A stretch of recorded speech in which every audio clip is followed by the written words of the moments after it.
Welcome to this glittering occasion, where we honour the Variety Club's own show business personality of the year, Barry Humphries, currently enjoying packed houses at London Strand Theatre with his extravaganza back with a vengeance.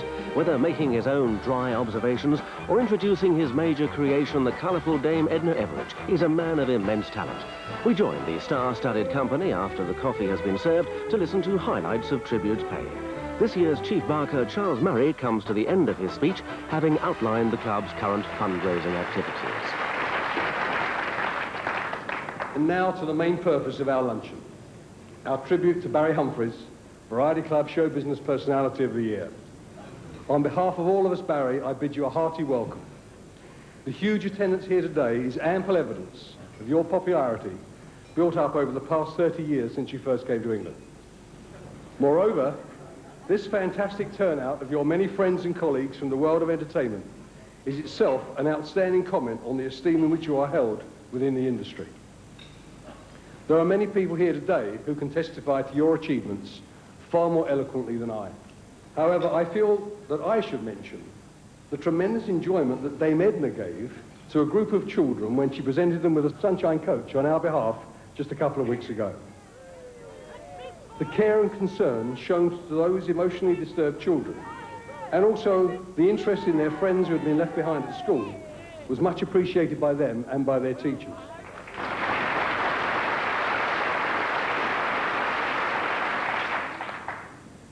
Dame Edna did in fact make it a very special day for those kids, and I would like her to know how grateful we all are.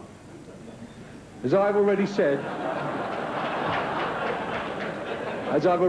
there are others here today who are waiting to support this tribute to you, so I will not delay the proceedings any further, except to say thank you very much to all of you for being here, and to Barry Humphries for being our guest.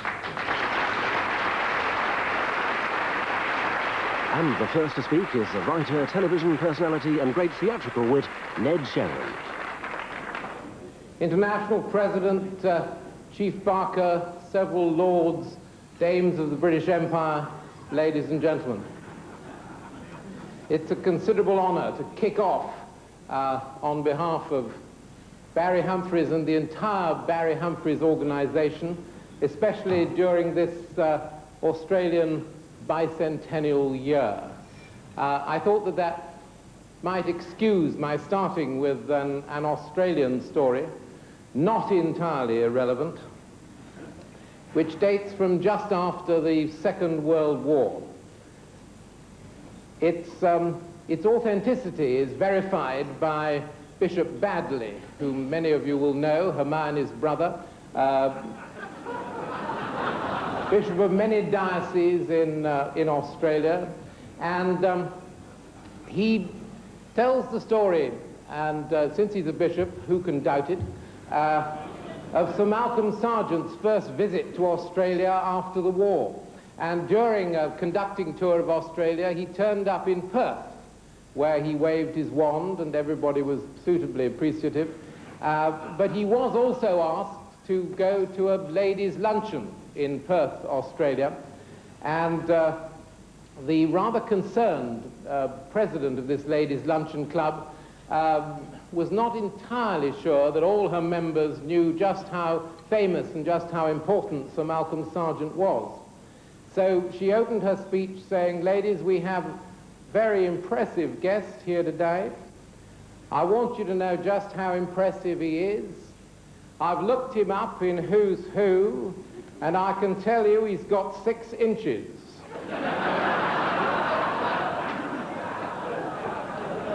Now,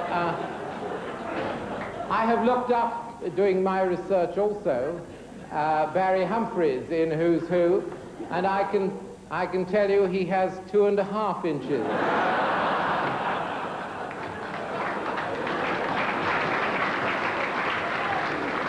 Which must be an enormous relief to Dame Edna.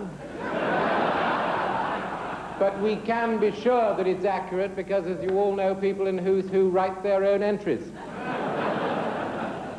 I know that Barry has some regrets about today. I know he had been hoping that Prince Edward, who, as you all know, is now in the theatre, might attend. Unfortunately, he's apparently unavailable. He works a 9-hour day, we're told, for the really useful company. Apparently, the really useful prince told his mother when he got home after the first one that it was 9 hours, and she said it was still the shortest royal show for many years. My own personal regret today is the absence of the Australian cultural attaché, who I would have thought might have been here on such an event as this. Any man who can combine the best qualities of Roy Hattersley and Derek Jameson deserves to be a present.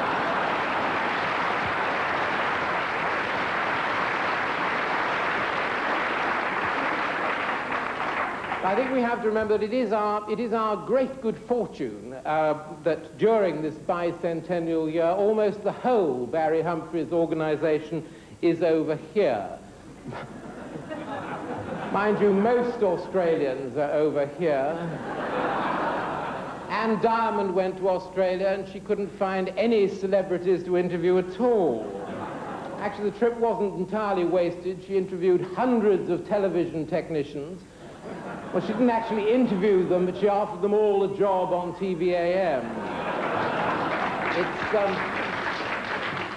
It's very chic if you're in Sydney or Melbourne these days to boast that your great-great-great-grandmother came across in the first convict ship.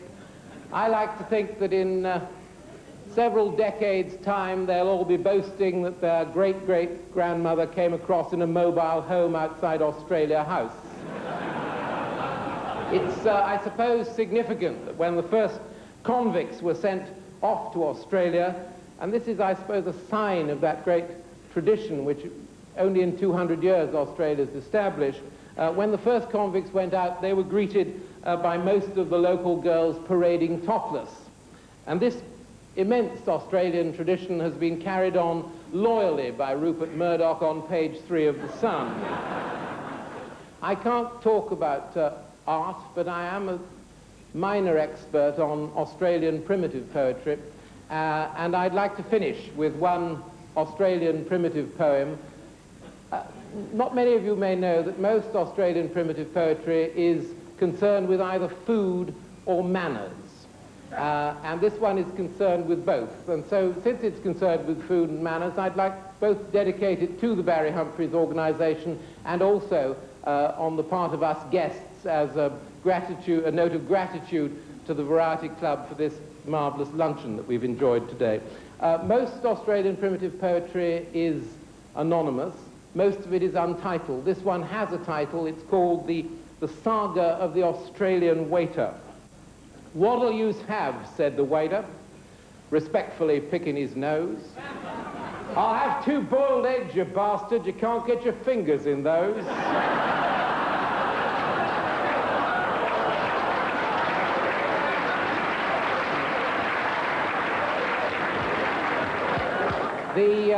The accent is courtesy of the Rupert Murdoch School of Elocution at Wapping. My admiration for Barry Humphries, his organisation, and all the artists which it comprises is entirely my own. Thank you very much indeed.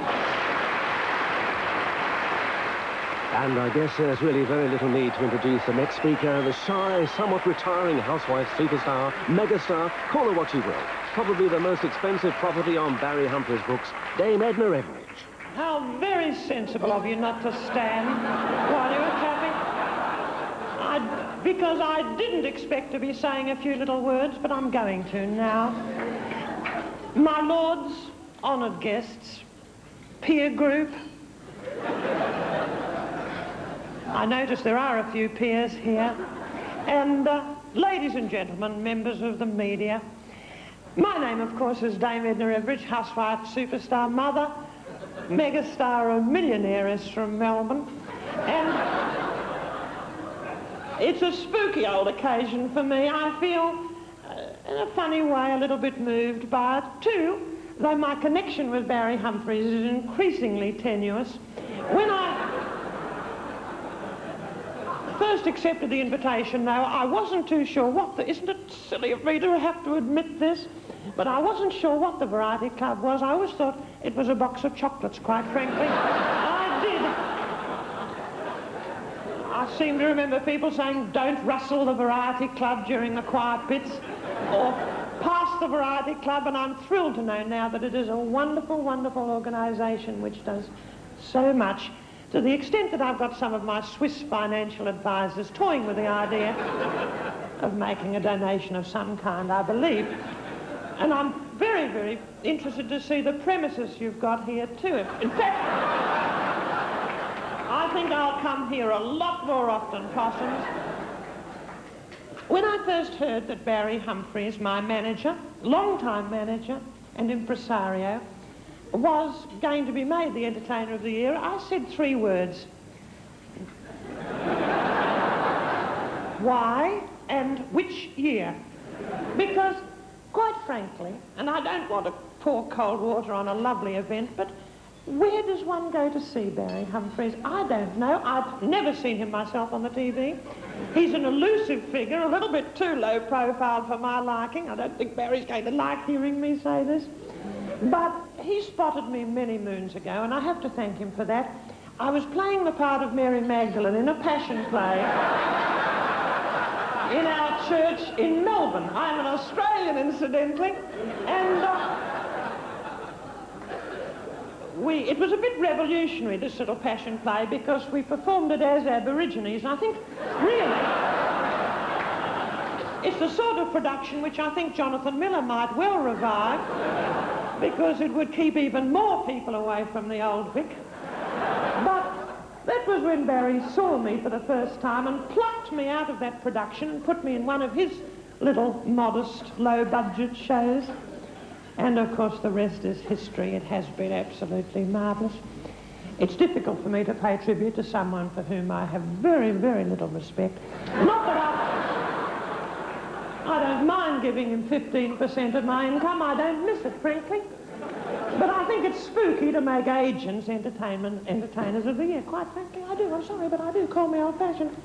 However, I'd like to take this opportunity, and I want to go on record because I know there are little members of the media here, and I want to scotch something once and for all. A yucky old rumour that Barry Humphries and I are the same person. What a sick person would have thought up a story like that. Just because we have very rarely been photographed together doesn't mean a thing. I am not a male impersonator. I'm not Hetty King. I say that for the older members of the Variety Club. I'm not Joan Sutherland either, because she dresses up as a man, doesn't she? In the Rosen Cavalier. I'm not Lulu. Very far from it. In fact, getting into men's clothes is a bit of a spooky old thing for people to do, and I have no sympathy with that type of a woman. Wesleyans, I think they call themselves. None at all. I'm sorry, Possums, it's always left a very nasty taste in my mouth. I hate even to say it. I do. I'm sorry, but I do. By the way, I think I am looking gorgeous today, aren't I? Don't you think? I think I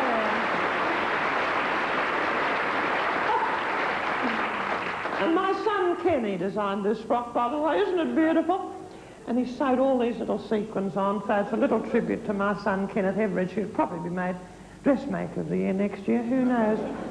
I'm not going to say any more because, really, quite frankly, I've got very little to say. I'll be available, by the way, for autographs and private counselling after this luncheon. Anyone who has problems, particularly of a gynecological nature, can speak to me about it. And anyone who thinks that I am Barry Humphries, I will submit if there are doctors here. Are there any doctors here? There's one with his hand up, and not the first time today either, Doctor. But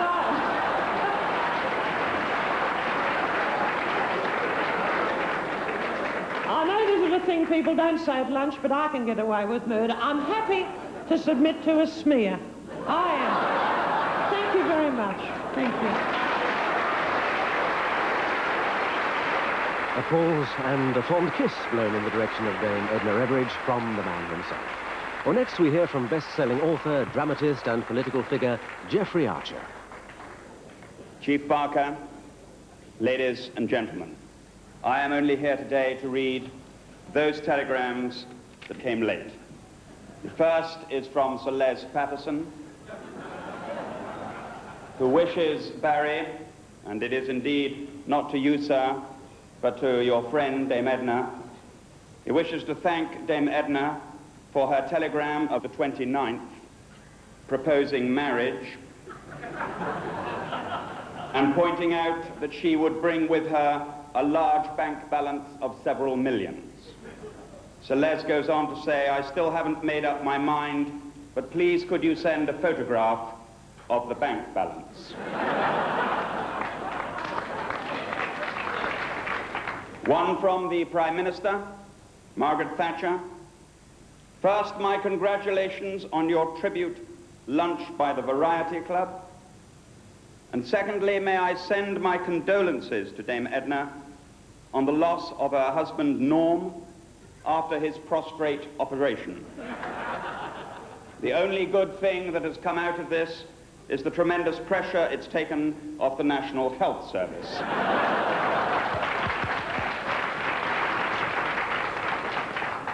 The final telegram, sir, to Dame Edna is from the British public, who were unable to attend this lunch. You are in a room, this telegram says, full of stars and celebrities. But the public love you because you have a gift to make ordinary people laugh. In the great tradition of Tony Hancock and Peter Sellers, you are a superstar, megastar, a near legend, a genius of comedy, and every one of we ordinary people salute you. Geoffrey Archer, a renowned speaker in his own right. Now one of our great character actresses, a star of stage, screen and television, Patricia Routledge. Mr. Chief Barker, members of the Royal Variety Club, my lords, ladies and gentlemen. I had the privilege of meeting Dame Edna Everage for the first time in the seductive twilight of the wings of the Palladium Theatre, just before he was about to go on and give the treatment to Her Royal Highness the Princess of Wales, amongst many others, at a charity show. Whispering sweet blandishments into my ear, which later were to translate themselves into a generous invitation to come to see the show at any time as Mr. Humphries and Dame Edna's guest. It wasn't until the beginning of February that I was able to plan for this great event, by which time I had already accepted an invitation to join some friends for a double birthday celebration, my host's and mine. Seizing the opportunity to attend the performance as that unknown phenomenon, an ordinary member of the public, I joyfully accepted my friend's invitation, knowing that I should thereby be safe from any undue and deliberate interference from anyone on the stage. There was, however, one snag. The seats were in the second row of the stalls. The evening was a cliffhanger from the start. We slipped into our seats on the second row, luckily without incident. That was for other latecomers mercifully to endure. By the time Dame Edna was in full flight, I knew that one way or another I was safe from invasion, simply by the power of my own wishful thinking, that that unseen hook on the end of that unseen fishing line would never alight on me to have me squirming and fighting like a foolish trout. 4, 5 victims were already selected, with promise to be lured on stage to perform unspeakable acts before a breathless and incredulous audience. I waited for them all to mount the scaffold. I breathed freely when suddenly, whoosh, with a cry of exquisite joy from Dame Edna, the unseen fishing line was cast, and bingo, I was caught. Oh, Possums, there's a dear little woman here in the second row. Yes, you, dear, you with your hands together just like you're praying. I was.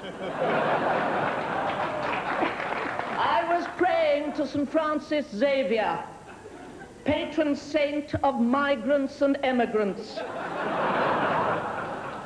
that he would see fit to overrule his responsibility and clap a deportation order upon this unruly vagabond and gain me my release. My prayers would of no avail. St. Francis was out, moving heaven and earth, no doubt, to get a ticket for the show at the Strand. The nightmare continued. In no time, my secrets were public domain. An eye of the mighty will, who in 30 years would not step onto a stage without knowing exactly why I was there and what I was intending to be doing, rose from my seat, the arch victim of the arch anarchist, and rushed up onto the stage into the arms of my executioner. All was lost. I was no longer my own woman. I was this woman's woman. In the wings, whither I went like a lamb to the slaughter, I whispered helplessly to the kind, unkind stage manager, I shouldn't really be up here. I'm Patricia Routledge. Who replied to me, that's all right, dear. You're going to have a good time.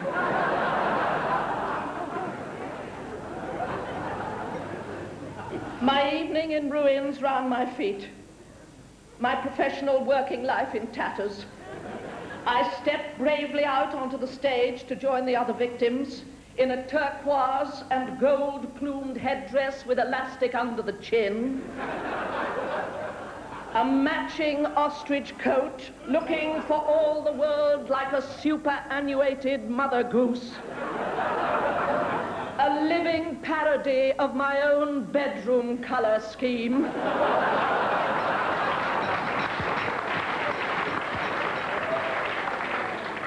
which information I had already freely imparted. To sup pink champagne, work a house number with Edith from Euston and Freddie from Frinton-on-Sea. Receive roses, chocolates, and a razor and shaving cream from Dame Edna.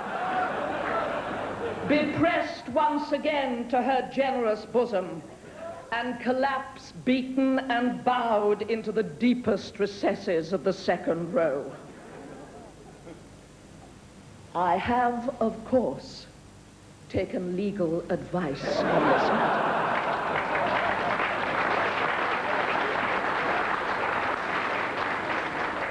And I intend to bring an action against this offender on the grounds of invasion of privacy, public nuisance, disorderly conduct, encouragement to unlawful assembly, affray, slander, incitement to sedition, piracy, battery, and the exercise of witchcraft. English law, I know, will secure me that deportation order, so that unknown phenomenon, the ordinary man and woman in the street, whose voice I represent today, may go to the theatre unmolested, and peace may once return again to our auditoria. On second thoughts, lest I risk the total ostracism of my fellow countrymen, the matter, Mr. Barry Humphries, could be settled out of court upon the prompt production today of a bonza case of the easiest, fleshiest, fruitiest, full-bodied, meatiest, supplest, rich, robust Australian wine. Some very warm, affectionate applause there for Patricia Routledge. And from what I've heard, she's one of many who've suffered at the hands of Dame Edna at the Strand Theatre. Taking to his feet now, one of the great mirth-quaking comics of our time, with his own special Gaelic humour, Billy Connolly. Chief Barker, honoured guests. What stupid now, Chief Barker. Chief Barker, honoured guests and paying customers, general publics, people who work here, beasts of the field, cats and dogs, lizards and things, spiders, insects, microbes, things that live underwater that only David Attenborough can see, things even smaller than them that live off the droppings of the ones I mentioned before, and members of the press.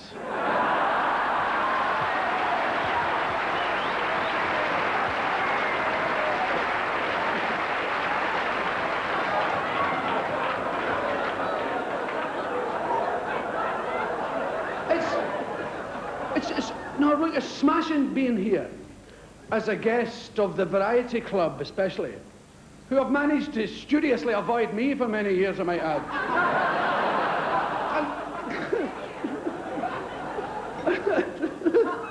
And it's a pity. I could really use one of those wee sunshine coaches.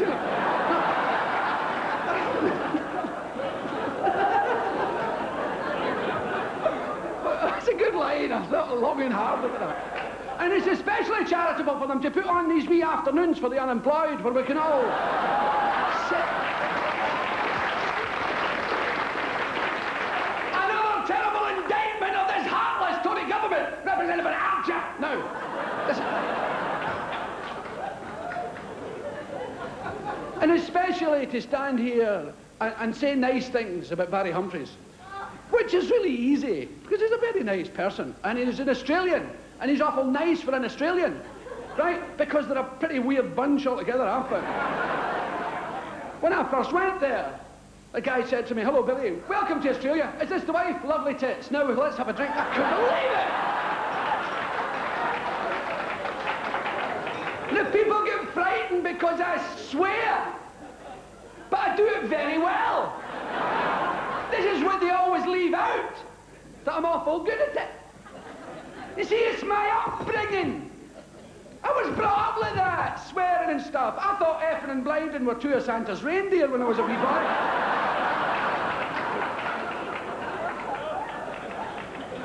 But, see, I've always been a kind of curious person.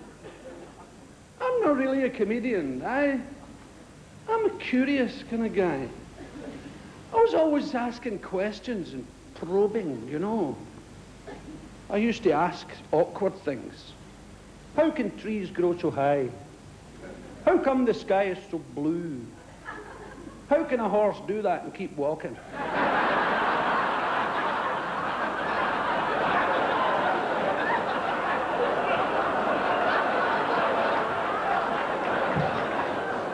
Splendid. It's absolutely fab and groovy to stand here and praise Barry Humphries. I didn't want to do it, but I was frightened to say no when he phoned, in case he come round and got me.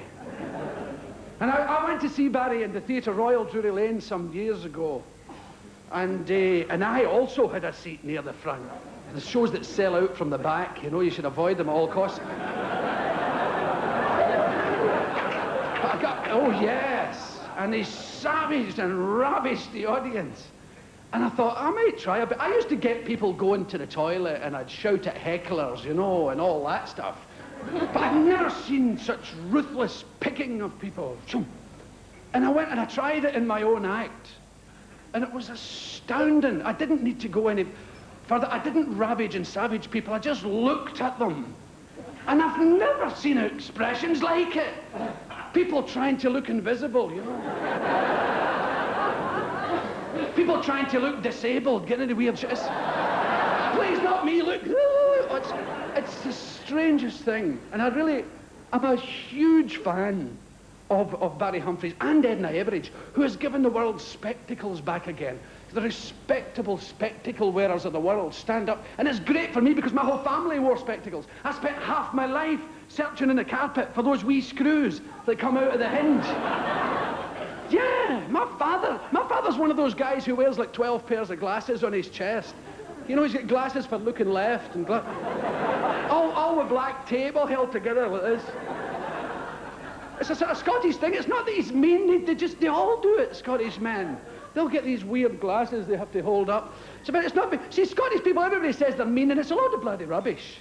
Scottish people aren't mean, although I will tell you that copper wire was invented by two Scotsmen fighting over a penny. Right, so, he used to drive, my father, with his forehead against the windscreen. It was terrifying. He came to my dinner once, late, at my place, and I said, where have you been? He said, I sat on my driving glasses and broke them. I had to come here with my reading glasses. I thought, oh, Christ. I was looking for signs of devastation in the street. I said, why don't you get one of them prescription windscreens? I was joking, you see. And he thought about it for a while, and he said, not a bad idea. He said, mind you, if I gave my friends a lift, they'd probably get headaches. I said, yeah, and people driving the other way would say, look at the size of that guy's head!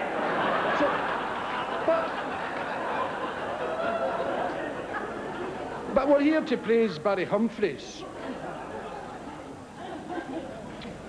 Smashing person, writer, pastry chef, erudite, celebrated man of opinion. A man who has always been way ahead of his time. He was loud and boring long before Jimmy Savile, ugly before Muriel Gray, out of his depth before Eddie Edwards. And I'd just like to say thank you, Barry, for many, many happy hours. Thank you very much. I salute you. And after that tribute from Billy Connolly, we'll hear from the honoured guest himself. Before that, a few words from this year's Chief Barker, Charles Murray, who makes the presentation of the Silver Heart. Barry, it only remains for me now to ask you to accept this presentation from the Variety Club of Great Britain. It's a Silver Heart.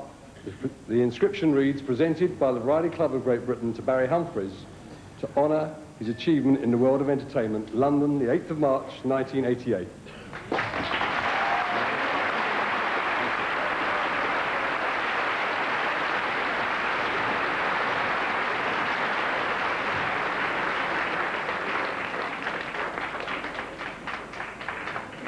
Chief Barker, members of the Variety Club, honoured guests, ladies and gentlemen.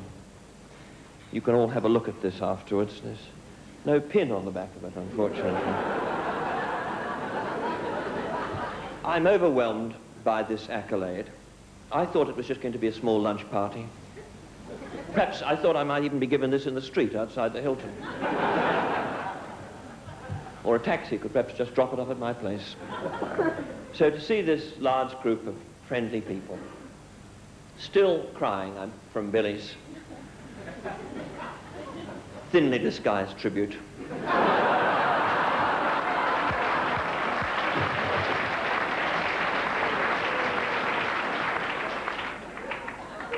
A pretty shameless plea, I think, to be Entertainer of the Year for 1989. And it's true that Dame Edna did see Billy Connolly sitting in the stalls at the Theatre Royal Drury Lane, but she never picks on bearded women.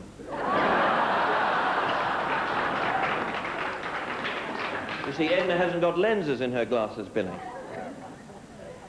And I've been going blind for some years. Now, I don't want to strike too tragic a note here. My arm is not long enough to read the telephone directory anymore. And as Edna peers into the stalls looking for victims, she can barely see beyond the first row now. Nearly falls into the pit, in fact, trying to find likely ladies. Don't be afraid, though, because she only picks on very shy people, like you, Pat Routledge. I've never seen a woman trying to merge with the upholstery more unsuccessfully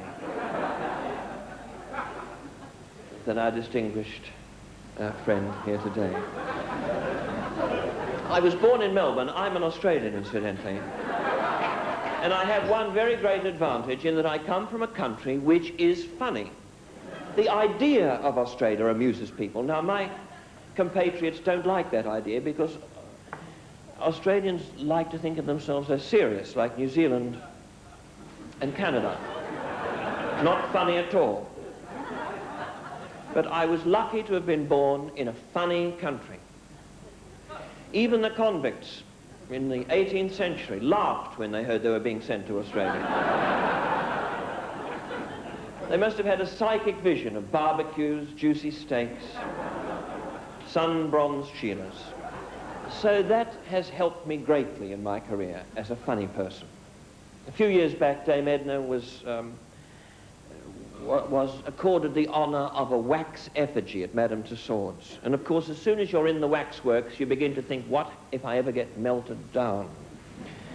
You know, I remember saying to them at Madame Tussauds, I said, well, what was Dame Edna? You know, they said, oh, I think it was her. She was Herman and his hermits.